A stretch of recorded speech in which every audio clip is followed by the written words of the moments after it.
Check out the Benici salt and pepper grinder set. It is so awesome. It measures about 5¼ inches by 2½ inches. And it's made of glass and stainless steel. And another nice feature is there's also a cover too. That way your spices are gonna stay fresh, and how nice is that? And another nice feature is it has adjustable knobs. So if you want your peppercorn to be coarse, medium, or fine, you're able to do it just by twisting it, just like this. Perfect.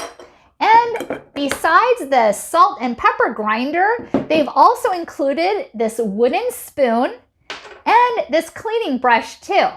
This is a close-up of the wooden spoon. Here's a close-up of the cleaning brush. And here's a close-up of the salt and pepper grinders. It also will hold 5 ounces, and it also has a wide mouth too.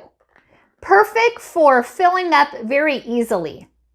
I like that it's glass and see-through, so you know exactly how much you have without accidentally running out. I was sent this from Benici and I love them. Thank you so much for watching and hope you found this video helpful.